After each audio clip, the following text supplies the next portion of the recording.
príncipes e reis desta terra.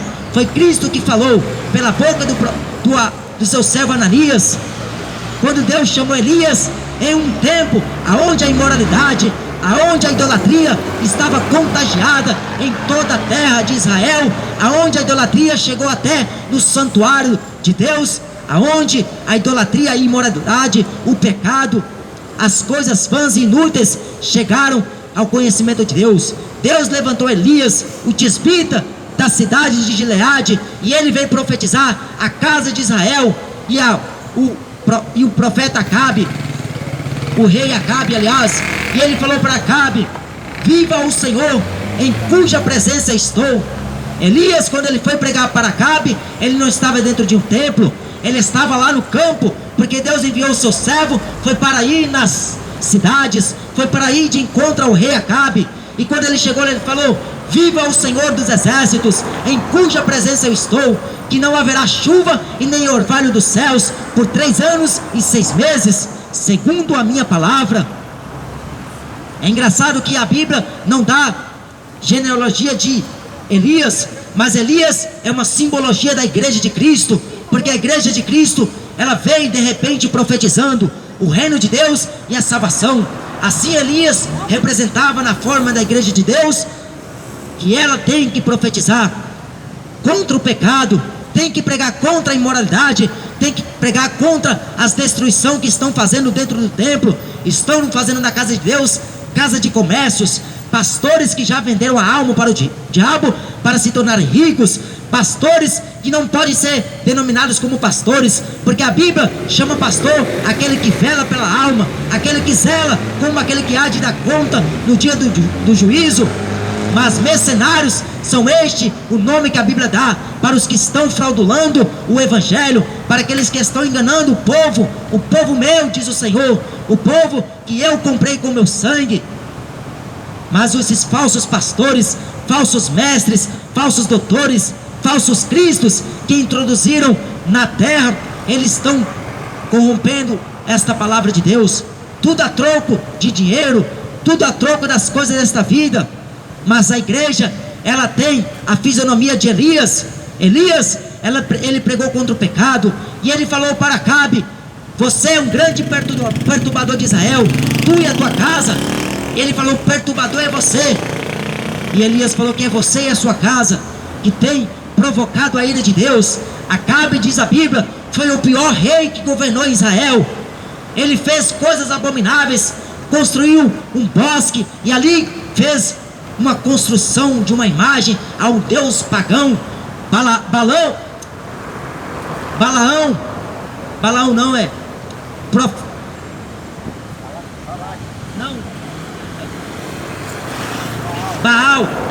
não, Balaão foi um profeta de Deus, mas Baal, o deus da imoralidade, o deus da fertilidade, o deus imoral, corrupto, que não tinha nada de Deus, aquela religião de Acabe e a sua esposa Jezabel, mulher que se diz profetiza, como diz a Bíblia em Apocalipse. Aquela igreja não tinha nada de Deus, estavam vivendo na terrível destruição do pecado. Mas quando Elias profetizou que segundo a sua palavra não iria chover, e aconteceu, e Acabe não quis acreditar, estava escorado na mulher Jezabel, está cheio de Jezabel ensinando dentro da igreja, fazendo coisas que não pode fazer dentro de igrejas, estão ampliando a imoralidade dentro da igreja, porque de nenhum modo a mulher deve usar de autoridade sobre o marido ou sobre o pastor. De nenhum modo a mulher pode ser reconhecida com honra no fato de exercer a função de pastora ou vice-versa, porque não há na Bíblia Sagrada relações relativas a essas situações.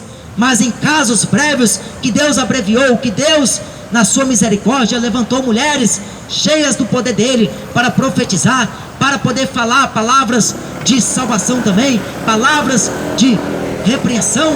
Deus levantou mulheres de oração, mulheres profetiza, como a profeta Uda, que era uma profetisa nas mãos de Deus. Então Deus, ele determinou para a sua igreja que ele voltará para buscar brevemente. E como Elias foi arrebatado numa carruagem, assim será também a igreja será arrebatada. Aleluia! Eliseu viu o servo de Deus sendo arrebatado, e na covaria, no redemoinho de fogo, Elias foi tirado ante a face de seu servo, sucessor Eliseu. Ali era a simbolização, o que vai acontecer daqui a alguns momentos, daqui a pouco tempo, brevemente, quando a igreja for arrebatada. Mas acontece que o mundo não vai ver. Quando a igreja for arrebatada, será um fato eminente, porque Paulo falou que será no momento, no abrir e fechar de olhos, ante a última trombeta, nós iremos subir ao encontro do Senhor. Não haverá tempo, porque será tão rápido, é maior do que uma fração de segundos, milésimo de segundos, o que acontecerá, este fato que a humanidade irá conhecer, depois que tiver acontecido. Elias é a simbologia da igreja de Cristo, por isso que a igreja tem que pregar o arrependimento, a salvação, a vida com Deus, a vida com Cristo, porque senão você nunca verá a Deus. Sem santificação ninguém verá a Deus. Santifica a sua vida, coloca a sua vida diante de Deus no prumo, coloca a sua casa em ordem. Se você vive na cachaça, se arrepende enquanto é tempo. Se você fica na maconha, se arrepende enquanto é tempo. Se você fica saindo em boates, em noitadas, no hotel, no motel com a sua amante, se arrepende enquanto é tempo. Porque hoje Deus está anunciando o arrependimento através da sua palavra, porque Ele não vai ter o pecador por inocente. A Bíblia diz no profeta Naum, no capítulo 1, que Deus não tem o pecador por inocente. Se arrepende enquanto é tempo. Cristo é o alfa e o ômega, o princípio e o fim, o primeiro e o derradeiro. Ele é o Senhor, que é, que era e que há de vir, o Todo-Poderoso. Jesus mandou pregar o seu evangelho a toda criatura. Quem crê e for batizado será salvo, mas quem não crê e não for batizado já está condenado. A condenação é simples, como a vida eterna também é simples.